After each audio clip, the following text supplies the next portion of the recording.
Hello everyone, welcome back to बातें तो बनती है विथ अर्नेस्टो। तो आज के स्पेशल एपिसोड में हमारे साथ एक स्पेशल गेस्ट जो कि हमारे नागपुर सिटी से ही है। और हमारे लिए स्पेशल बात यह है कि हमारे इंडस्ट्री में जो फैशन मॉडल्स होते हैं, एक्ट्रेस है जो नागपुर सिटी में भी काम कर रहे हैं और बम्बई में भी काम कर रहे हैं। तो यहाँ पे उनका एक्सपीरियंस कैसा रहा और हम लोग उनके बारे में जानेंगे कि क्या क्या नए नए चैलेंजेस आए उनको। तो हम मिलते हैं शनाया मैडम से। शनाया मैडम, आपको हमारे शो में आके कैसा लगा? नमस्ते, मैं हूँ शनाया पखाले। मैं एक ट्रांस मॉडल हूँ। मैं प्रॉपर नागपुर से हूँ और सर ने आज अपने स्टूडियो में मुझे इनवाइट किया, तो उसके लिए मैं सर का शुक्र अदा करना चाहूँगी। और स्पेशली सर ने इसलिए इनवाइट किया कि हमारे ट्रांसजेंडर लोगों के बारे में जानने के लिए। तो बहुत ही अच्छा लगा सर मुझे। चलो, मैं ना आपको, वैसे हम लोग तो काफ़ी समय से एक दूसरे को जानते हैं। जी जी जी काफ़ी समय ऐसा रहा कि इंडस्ट्री में एज अ मॉडल काम करना, जी एज अ रनवे में, एज अ जो मॉडलिंग शोज होते हैं। तो आपका ये जो जर्नी रहा मॉडलिंग में आने का, जी। उसकी शुरुआत कहाँ से हुई? शुरुआत देखा जाए तो हमारे बचपन से ही हुई। बचपन में जैसे लड़का लड़की पैदा होता है, तो हाँ। जैसे से बड़े होते हैं तो एक मन में क्रेज होता है कि छोटे बच्चे सोचते हैं कि मैं डॉक्टर बनूंगी, कोई बोलते मैं टीचर बनूंगी। तो यस यस। पहले से ही मेरे मन में एक मॉडल बनने का सपना था। तो ओके। धीरे धीरे, और सबसे ये बात है हमारे लिए कि मैं ट्रांसजेंडर होने की वजह से मुझे काफी दिक्कतों का सामना करना पड़ा। ओह! ओके। मैं एक स्टार्टअप जर्नी से आपको कुछ पूछना चाहूँगा कि देखो, अभी सोसाइटी में जी हर कोई ये सोचता है कि मेरा लड़का डॉक्टर बने, इंजीनियर बने, जी। और उसके बाद में उनका एजुकेशन होता है। हाँ जी। जो एजुकेशन में उनको पढ़ाया जाता है, नई-नई चीज़ें उनको सिखाई जाती है स्कूल में। जी। मैं आपकी स्कूल लाइफ़ से जानना चाहूँगा कि आपकी स्कूल का जो जर्नी रहा, मतलब शुरुआत आपकी, एजुकेशन आपका कैसा रहा? अ, जैसे मैं मेरा जन्म 2 नवंबर 93 का है। मैं प्रॉपर नागपुर से हूँ। ओके। मेरे जैसे ही पैदा होते ही मेरे मम्मी को कैंसर हो गया था, है ओह! ना? तो उसकी ओके, वजह से फैमिली में वही कि इसके वजह से ऐसा हुआ। तो ओके, जैसे मैं 5 साल की हुई तो मेरे घर में मम्मी की डेथ हो गई, है ना? ओके, तो जैसे ही मम्मी की डेथ होने की वजह से घर का वातावरण काफ़ी चेंज हो गया था। ओके, पापा मौसा बन गए और भाई जो था वो मेरा दोस्त ही बन गया। मेरे ओके, तरफ किसी ने ध्यान नहीं दिया, लेकिन ओके, मुझे पहले से कुछ ना कुछ करना था, पैसा कमाना था। ओके। कुछ मैं सपने देखती थी, डेली देखती थी। बट उस सपनों को साकार करने में मेरी जो दादी है, हाँ, उनका बहुत हाथ-बार रहा इसमें। मेरे दादी ने काम को जाकर मुझे पढ़ाया। ओके, पहली से 5वीं तक तो मेरे दादी ने पढ़ाया, लेकिन पहले से मुझे काम करने की इच्छा थी। तो ओके, मैं कपड़े के शॉप में, चाय की दुकान में, सोनार की दुकान में मैंने जॉब की। और 5वीं से लेके 10वीं तक मैंने मेरी पढ़ाई खुद कंप्लीट की। दादी ओके, मेरा बहुत ख़्याल रखते थे और पहली से लेके 10वीं तक मेरे शायद ही पहला, दूसरा नंबर ही आया है। ओके। हाँ जी। सुपर्ब! सुपर्ब! जैसे कि आप स्कूल में जब जाते थे, जी, स्कूल लाइफ में आपको क्या-क्या चैलेंजेस का मतलब सामना करना पड़ा? कि मतलब जो लड़के होते हैं, जी। गर्ल्स होती है, कि मतलब जो सोचते हैं कि हमारे हमारे बीच में कोई और एक पर्सन भी है, मतलब हाँ एक जी। लड़की और भी है, हुँ, जो अलग कम्युनिटी से आती है। जी। तो वो क्या सोचते थे उस वक़्त? अ, जैसे मैं पैदा हुई, जैसे लड़का-लड़की जैसे पैदा होते तो ये बात मम्मी और पापा को पता रहता कि अपने घर का बेटा-बेटी क्या है। हाँ, तो हाँ। ये मेरे मम्मी ने दबा के रखी थी कि मेरी बेटी क्या है? बेटी भी हाँ, हाँ, बोला हाँ। जाएगा, बेटा भी बोला हाँ, जाएगा। हाँ।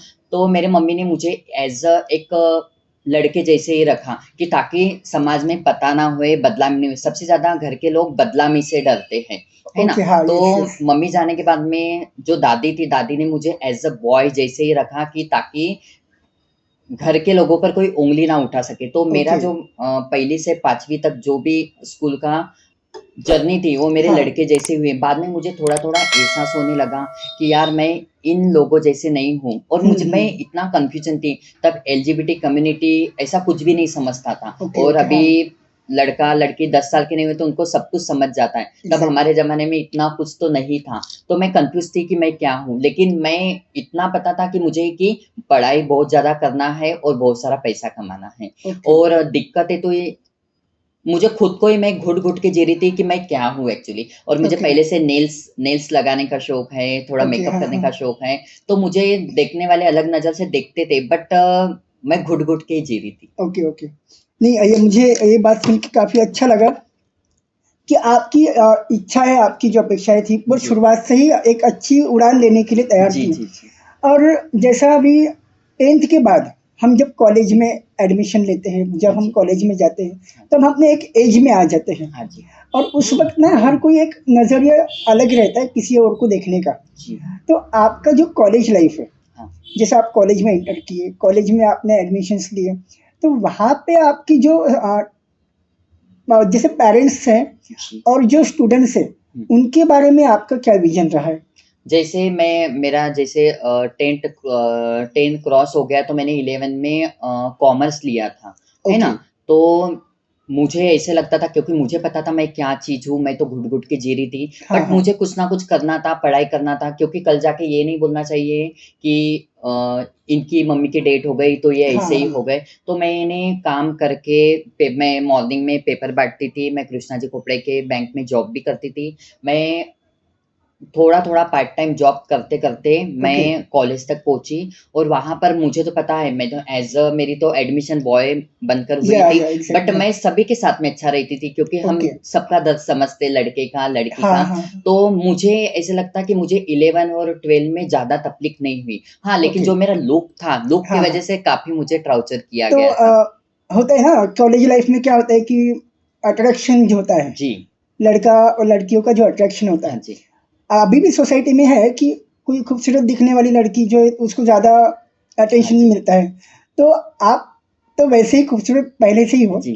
तो आपकी खूबसूरती के पीछे आपको किसी ने ट्रोल किया या फिर आपको कभी किसी ने बैड कमेंट्स किए?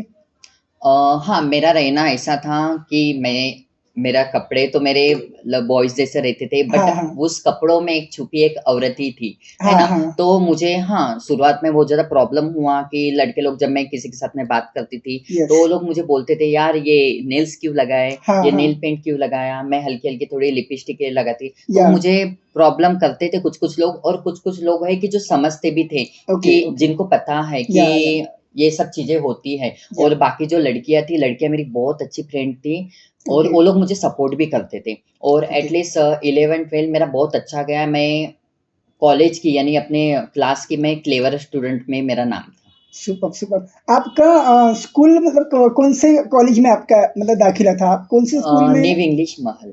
महल में? हाँ अरे जी। वाह! न्यू इंग्लिश कांग्रेस नगर में मैं खुद पढ़ा हूँ अच्छा, अच्छा। और मेरा भी एजुकेशन और मेरा लाइफ स्टोरी काफ़ी अच्छा रहा है अब जी, तक। तो शनाया जी जैसे कि हम लोग अभी डिस्कस कर रहे हैं, जी, हम ये पूछना चाहेंगे कि आपका जो स्कूल का जो आपका स्टडी है, जी। वो कहाँ तक की हुआ है? मेरा जैसे ही कॉमर्स हो गया तो उसके बाद में मुझे पढ़ने की बहुत इच्छा थी, तो मैंने बीसीसीए फर्स्ट ईयर में एडमिशन की, तब मैं ओके, जॉब करती ही थी।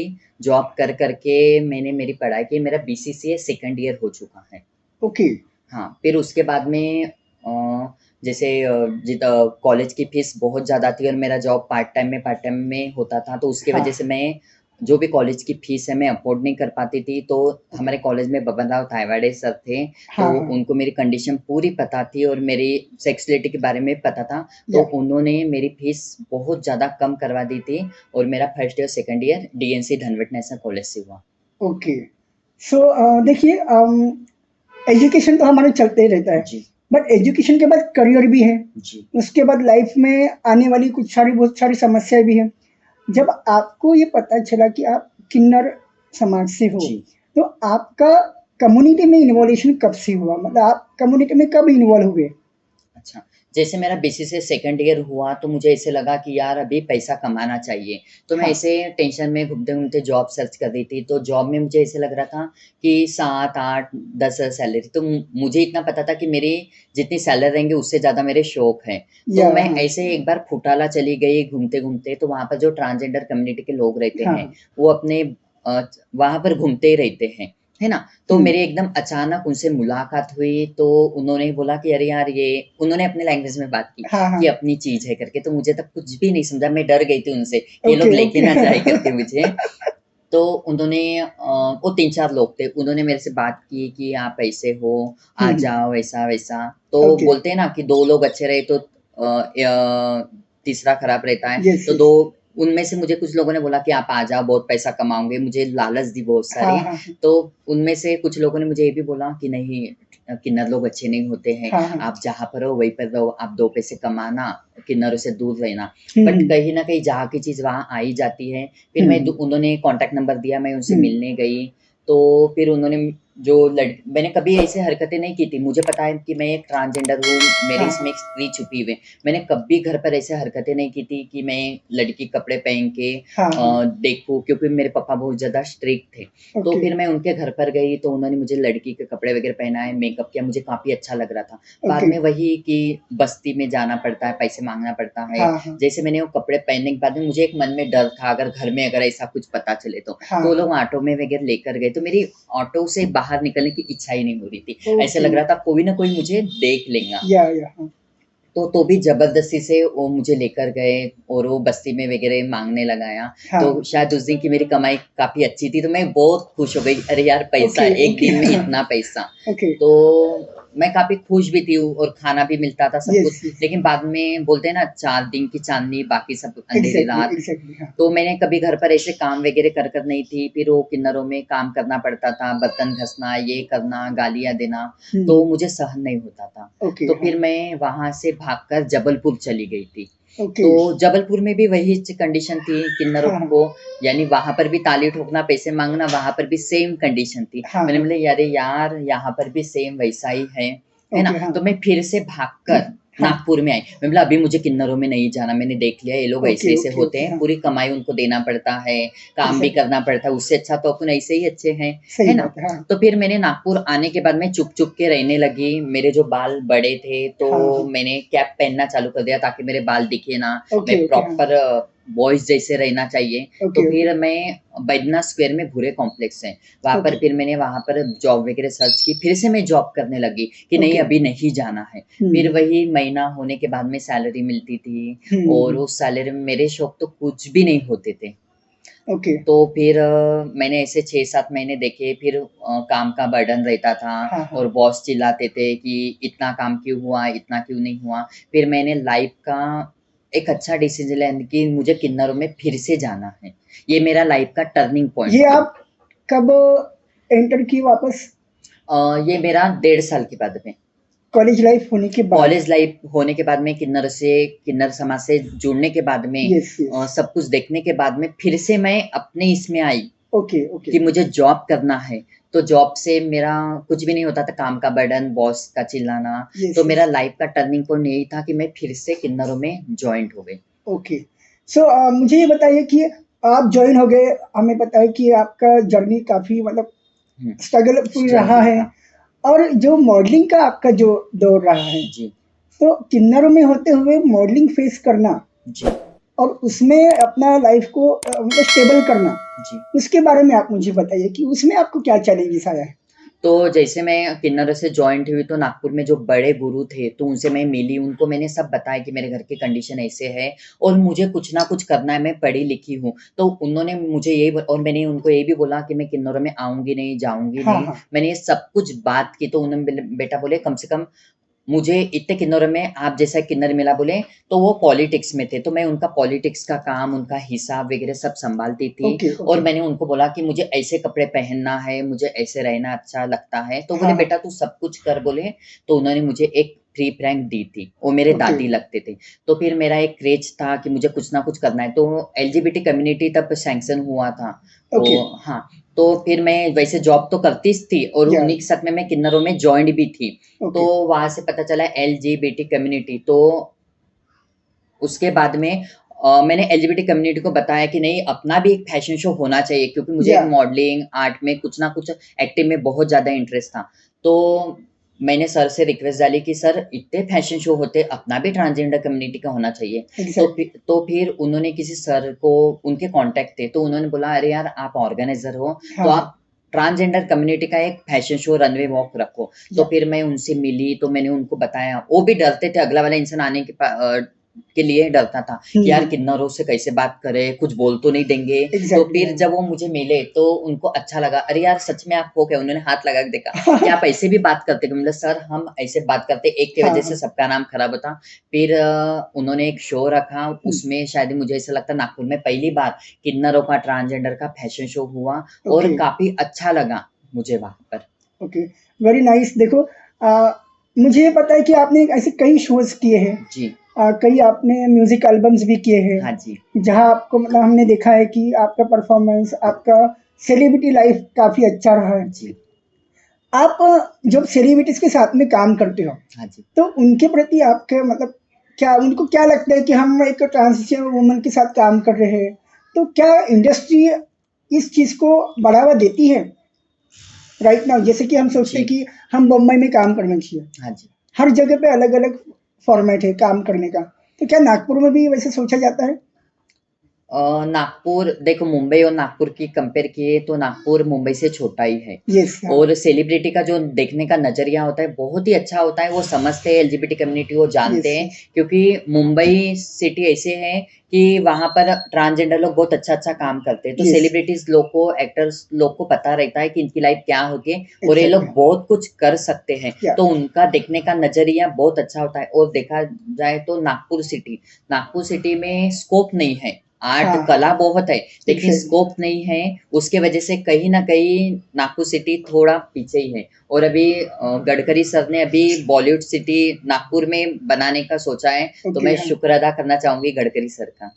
चलो, अच्छा है कि आपको भी इस सब फील्ड में काम करने के लिए बहुत रुचि है, मतलब आपको ज़्यादा अच्छा जी जी जी। एक्साइटमेंट है आपको। सो मैं ये जानना चाहूँगा कि देखो, लाइफ में हर किसी का पर्सनल रिलेशनशिप होता जी। है, कुछ अफेयर्स भी होते हैं, तो आपका, आपके लाइफ में कभी लव स्टोरी रही है? जी हाँ, रह चुकी है। वैसे मैं प्यार के बारे में बात नहीं करती हूँ, बट प्यार ऐसा होता है कि जिसको हो गया तो लॉन्ग टाइम हो जाता है, वो आबादी हो जाता है, और जिसको होने के बाद में टूट गया वो तो बर्बादी हो जाता है। एग्जैक्टली, हाँ तो मैं प्यार के बारे में बोलना चाहूँगी कि प्यार से अच्छा अपने माँ-बाप से प्यार करना चाहिए, हाँ अपने भाई-बहन से प्यार करना चाहिए। और आजकल का डिजिटल ज़माना है, तो यस जो यस। भी लड़के-लड़कियाँ प्यार करते हैं, हम हमारे बारे में बताते हैं, हमारे ट्रांसजेंडर लोगों से हर कोई प्यार करता है। किससे प्यार करता है? जिस्म से। जब तक हमारी चमड़ी अच्छी है, हम हाँ सुंदर हाँ दिखते हाँ। हैं, तब तक तो हर कोई प्यार करेगा, है ना? यस और यस। आजकल ट्रांसजेंडर लोगों के साथ भी रेप होते हैं, है या ना? हाँ। तो मैं आज के जो भी यूथ है, उनको यही बोलना चाहूँगी कि अपने मम्मी-पापा से, भाई-बहनों से प्यार करो। अगर प्यार करना ही है, तो या अपने मम्मी-पापा के पसंद की शादी करो। हाँ हाँ। क्योंकि प्यार एक ऐसा होता है कि प्यार अगर होता है तो उसमें इंसान पूरा मानसिक तौर से खो जाता है। तो वो एग्जैक्टली। उतना ही समय प्यार करने के अलावा वो अपने करियर पर फोकस करे, क्योंकि आजकल ट्रांसजेंडर लोगों को रेप होते हैं तो वो तो लड़कियां ही हैं। तो मेरे हाँ हाँ। हिसाब से आज के जितने भी यंग हैं, तो मैं ना ही बोलूंगी। जिस टाइप से पहले महिलाओं के ऊपर रेप होता था, हम्म। अभी ना सोशल मीडिया का दौर चेंज हो चुका है। जी। आज हम देखते हैं कि मेंस के ऊपर भी ये चीज़ें जी। होने लगी हैं। हाँ जी। तो आप मुझे बताइए, सोशल मीडिया क्या रोल प्ले करता है इस सोसाइटी में कि ये रेप ना हो? देखो, एलजीबीटी कम्युनिटी में तो बोलना चाहूँगी, लेस्बियन, गे, बाइसेक्सुअल, ट्रांसजेंडर जितने भी लोग रहते हैं, तो जो सेम सेक्स वाले लोग रहते हैं, हाँ तो उसमें क्या होता है, लड़कियों का तो जो रेप होता है वो तो कॉमन ही है, लेकिन आजकल लड़कों का भी रेप होता है। हाँ। जैसे जो गे कम्युनिटी से बिलोंग होते हैं, जिनको यस यस। बॉटम बोलते हैं, या तो उनका भी रेप होता है। वो या एक्चुअली कैसे, थोड़े से डांस करते हैं स्टेज पर, लड़की के कपड़े पहन लेते हाँ हाँ हैं, हाँ। तो उनके वजह से लड़कों को लगता है कि अरे यार ये तो ऐसा ही है, इसके हम्म। साथ कुछ भी करें तो या कुछ फर्क नहीं पड़ने वाला है। तो एग्जैक्ट। ऐसे बहुत सारे केसेस है नागपुर में। एटलीस्ट एक लड़कों के साथ में, वो तो अपना कला दिखाने स्टेज पर गया हाँ हाँ है, हाँ। तो उस कले को हाइड करते हुए स्टेज के पीछे लेके जाके चार चार लोगों ने उनके साथ में रेप किया है। ओके। तो इसके लिए क्या करेंगे? तो वो लड़के लोग जब पुलिस स्टेशन में जाते हैं, हाँ जो भी हाँ। है, तो उनकी रिपोर्ट नहीं ली जाती थी।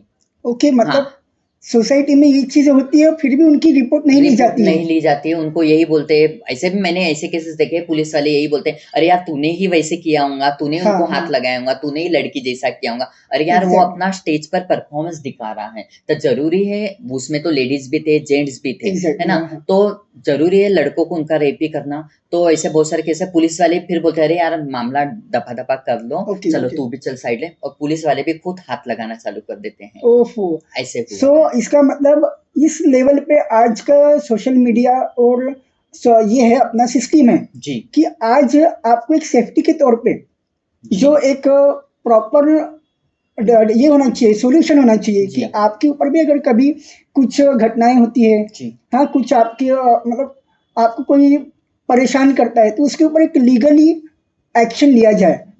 तो ये मैंने अभी गे लोगों के बारे में बताया, और हाँ ट्रांसजेंडर लोगों के बारे में यही बोलना चाहूंगी कि जब भी यानी अगर ट्रांसजेंडर, वैसे तो नागपुर में सभी ट्रांसजेंडर सावधान ही रहते हैं, या है ना। तो जितना आजकल लड़के लोग जितना लड़कियों के पीछे नहीं लगते, उतना ट्रांसजेंडर के पीछे, किन्नरों के पीछे लगते हैं। यस कुछ यस कुछ है किन्नर लोग जो प्रोस्टिट्यूट का काम करते हैं, उनके वजह हाँ से अच्छे किन्नरों का नाम भी खराब हुआ है। ओके ओके तो हाँ अगर किसी ट्रांसजेंडर का अगर कुछ भी होता है, तो हम पुलिस स्टेशन में जाकर अपनी रिपोर्ट दर्ज करा सकते हैं। ओके उतना ओके कायदा निकला है, और ओके पुलिस लोग हमको काफी सपोर्ट करते हैं। चलो अच्छी बात है कि आपकी वजह से हमें ये जानने मिला है और हमारे दर्शकों को भी जानने को जी मिलेगा कि इस कम्युनिटी में अभी सेफ्टी जोन का भी एक पार्ट बना है जो कि हमेशा लॉन्ग टाइम के लिए जी बेहतर मतलब अ, वो ना हमेशा के लिए एक लॉन्ग टाइम बना रहेगा, सेफ के लिए बना रहेगा। लेकिन मैं ये बोलना चाहूंगी कि अपनी सेफ्टी अपने हाथ में होती है कि कैसे यस रहना। Yes yes exactly. सो हाँ जैसे हम जानते हैं कि आपने कई शोज किए हैं, जी आप अगर खुद का कभी शो करते हो जी या फिर आप चाहते हो कि मुझे एक शो लॉन्च करना है तो आप क्या कहना चाहोगी? देखो अभी काफ़ी सालों से मैं मॉडलिंग फील्ड में हूँ, मेकअप के, हाँ सेमिनार के, ब्यूटी के। तो मुझे इस फील्ड में बहुत अच्छा एक्सपीरियंस आ गया है, और लोगों तक मेरी पहचान भी हो गई है। ओके तो मैंने सोची थी कि मैं एक शो करूँगी, हाँ और इंशाल्लाह ज़रूर करूँगी मैं। ओके उसके हाँ लिए मुझे स्ट्रगल करना पड़ेगा, लेकिन इंडस्ट्री में भी ऐसे लोग होते हैं। मुझे आज तक नहीं पता था, मुझे इतना लगा था कि एक ट्रांसजेंडर दूसरे ट्रांसजेंडर को जलता है, हाँ हाँ इतना हाँ ही पता था। लेकिन इस फील्ड से मुझे इतना पता चला कि एक ट्रांसजेंडर को लड़कियां भी जलते हैं। तो हाँ कहीं ना हाँ कहीं मेरे बारे में भी इस फील्ड में बुरा बोला जाता था, अरे हाँ यार इतने बड़े शो में ये क्या कर रही है, हाँ हाँ इसको क्यों इतना इम्पोर्टेंस दे रहा जा रहा है ना। यस जब यस ये बातें सब पता चलती है तो हाँ बुरा लगता है, अरे यार इन लोगों ने सपोर्ट करना। कुछ कुछ लोग होते हैं, सभी। और जब मैं पहली बार मॉडलिंग का शो अटेंड किया था, तो मेरी उसी दिन से काफी पहचान हो गई थी, और ओके काफी लोग डरते थे, अरे यार ये ट्रांसजेंडर है, किन्नर है, तो अगर हम बात करेंगे तो ये ताली तो नहीं ठोक देंगे, हाँ ये हाँ डरा तो नहीं देंगी। लाइफ में जब मैंने पहला इवेंट किया था, हाँ हाँ तो तब काफी लोगों ने मेरे साथ में फोटोज वगैरह ली थी, मेरे मेरे नंबर शेयर किए थे, मुझे हाँ घर हाँ बुलाया था। और काफी लोगों का जो डर था कि ट्रांसजेंडर लोग ऐसे होते हैं, डराते हैं, हाँ हाँ तो वो डर निकल निकल गया गया था। फिर हाँ। हाँ और कुछ कुछ लोग थे जो अलग तरीके से देखते थे, लेकिन मैं पूरे लोगों को नहीं बोलूंगी। कुछ ओके कुछ लड़कियां थी कि अरे यार इसको क्यों इतना इम्पोर्टेंस दिया जा रहा हाँ है, हाँ ऐसा क्यों जा रहा है? तो ऐसे भी लोग होते हैं। ओके और हम जैसे मैंने मुझे ये फील्ड का पूरा नॉलेज है, तो मैं शो ऑर्गेनाइज कर सकती हूँ। शो के दरमियान कभी ऐसा कुछ हुआ कि कभी किसी ने मिसबिहेव किया आपके साथ? हाँ, एक शो में हुआ था, जैसे मुझे गेस्ट करके बुलाया था, सीट हाँ रहती है गेस्ट, वीआईपी गेस्ट। तो मुझे वीआईपी गेस्ट करके बुलाया था वहां हाँ पर। तो मेरे बाजू में जो गेस्ट थी, तो शायद उन्होंने मुझे बोला था, अरे आप यहाँ पर क्या कर रहे हो, बोले आपका क्या काम है, बोले। ओके तो मैं पहले से ही बोलने वाली, मुझे बोलना अच्छा रहता है, जब तक बोलेंगे नहीं यस तो यस तब तक कम्युनिटी दबी रहेंगी, तो मैंने उसको एग्जैक्टली उनका जवाब दे दिया था। ओके। तो फिर उसके बाद में कभी आपको इस चीज का स्ट्रगल नहीं करना पड़ा? नहीं, क्योंकि नागपुर में जब मैंने यानी मॉडलिंग का मैंने स्टार्ट की, तो मेरे लिए तो बहुत नई बात थी, और मेरे से ज़्यादा जो ऑडियंस थे उनके लिए बात थी कि यार ये शो में कुछ अलग हो रहा है, हाँ हाँ ट्रांसजेंडर लोग भी आ रहे हैं। तो मेरे साथ में कहीं मिसबिहेव नहीं, बल्कि मुझे वहां पर रिस्पेक्ट मिली गई, ओके जिसकी ओके मुझे चाहत थी। सुपर, बड़ा अच्छा लग रहा है ये बात सुन के कि इतना स्ट्रगल होने के बाद आज आप इस मुकाम पे हो जी कि ये लोग आज आपको पसंद करते हैं। हाँ जी हमेशा as a jury member, as a celebrity cast आप अभी परफॉर्म करती हो। आपका इसके बाद में एज अ मॉडलिंग करियर, हाँ जी। एज ए एक्ट्रेस, आपको ऐसे कौन से शो में जाना पसंद रहेगा कि आप ये चाहते हो कि मैं इस शो का एक हिस्सा बनूं? मैं तो यही चाहूँगी, हर शो में तो मुझे बुलाते हैं बट अभी मैं शो से थोड़ा-सा पीछे हूँ। ओके। एक्चुअली अभी मॉडलिंग है ना? तो हाँ, अभी हाँ। मैं थोड़ा बहुत कम शो में जा रही हूँ और ओके, जो भी मुझे इनवाइट करते तो मैं हर शो छोटा हो या बड़ा, तो ओके, अगर ओके, मुझे हाँ, जहाँ रिस्पेक्टेडली बुलाया जाए तो मैं वो शो में जाना पसंद करती हूँ। ओके। बड़ी अच्छी बात कही आपने। नागपुर में ऐसे कई मॉडलिंग शोज़ होते हैं। जी, कई सारे ऐसे अलग-अलग प्लेटफ़ॉर्म्स हैं, हाँ जो जी, इवेंट ऑर्गेनाइज़र्स करते हैं। जी, आपको कभी ऐसा लगा कि यहाँ पे जो मॉडल्स परफ़ॉर्म करती हैं, हाँ जी, उनके बीच में कॉम्प्रोमाइज़ेज़ होता है? जी, जो गर्ल्स को ये करते हैं हाँ जी, कि हाँ, आप हमारे इस शो में आइए, जी। तो हम आपको ये यहाँ पे चांस देंगे, हम आपको यहाँ पे एक नया उपलब्धि देंगे। हुँ। तो ऐसे कई शोज़ आपने देखे हैं?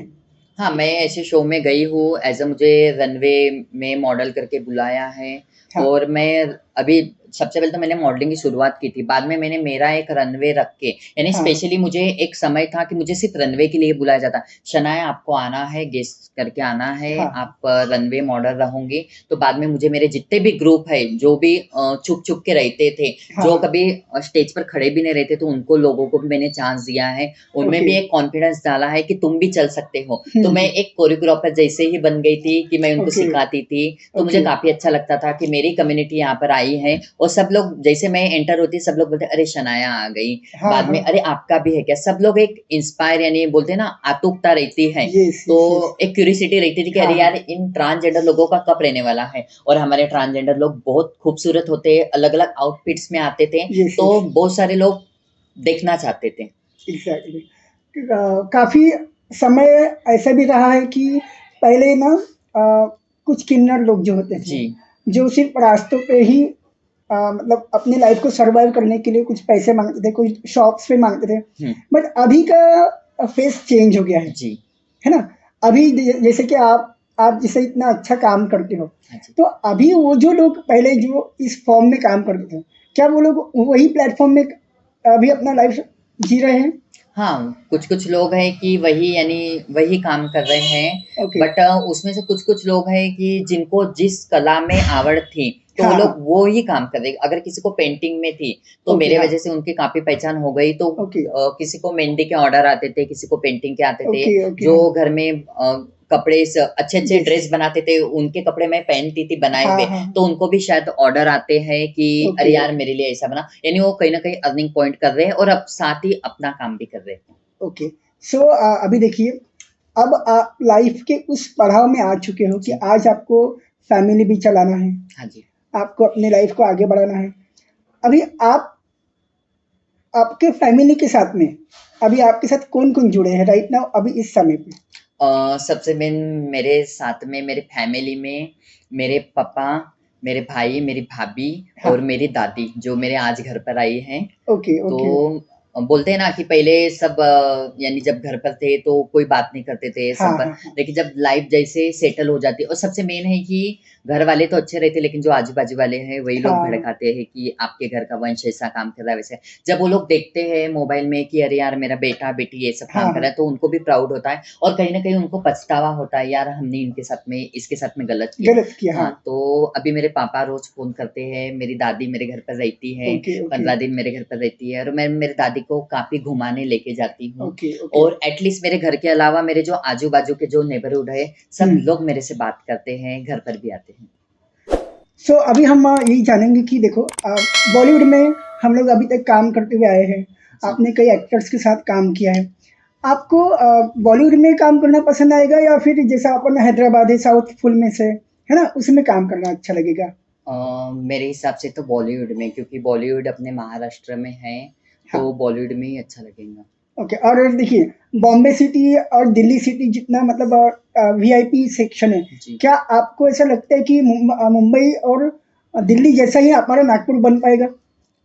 बन जाएगा इन फ्यूचर क्योंकि अभी गडकरी ने फिलहाल में एकता कपूर जी के साथ में मीटिंग रख के नागपुर में बॉलीवुड सिटी बनाने का प्लान रखा है और ओके, वो कभी ना कभी पूरा होगा तो मेरे हिसाब से नागपुर में जितने भी जो भी आर्ट है, कला या है, जो भी एक्टर है तो उनको काम मिल पाएँगा यहाँ पर। ओके, मुझे एक बात बताइए, देखो जैसा कि बॉलीवुड में आज हम बम्बई सिटी की बात करते हैं, जी हर एक आर्टिस्ट को एक अपनी कला दिखाने का मौका मिलता है। जी पहले कुछ रियलिटी शोज होते थे, जिस रियलिटी शो में as a dance India dance बोलो, जी इंडियाज गॉट टैलेंट बोलो, या फिर बुगी वुगी जैसे शोज हैं, जी तो पहले ना हमको एक अच्छे मुकाम पे जाने के लिए, एक अच्छे लेवल पे जाने के लिए काफ़ी मेहनत करनी पड़ती स्ट्रगल थी। करना पड़ता नागपुर से लेके मुंबई जाके ऑडिशंस देना, और उसके बाद में वहाँ पे सिलेक्ट होके वहाँ पे परफॉर्म करना। जी अभी वो चलन चेंज हो गया है, जी बिकॉज जब से इंस्टाग्राम आ चुका है, ऑनलाइन सब हो गए तो हैं ऑनलाइन होने की वजह से जो रील्स बनाते हैं, जी जिनको हम रील स्टार बोलते हैं, जी तो आप मुझे बताइए कि रील स्टार जो लोग हैं, जो वीडियोस बना रहे हैं, जी कुछ डांस की वीडियोस बना रहे हैं, या कुछ थोड़ा सा एब्यूजिंग वीडियोस बना रहे जी हैं, जी जी तो आपको क्या लगता है कि ये एब्यूजिंग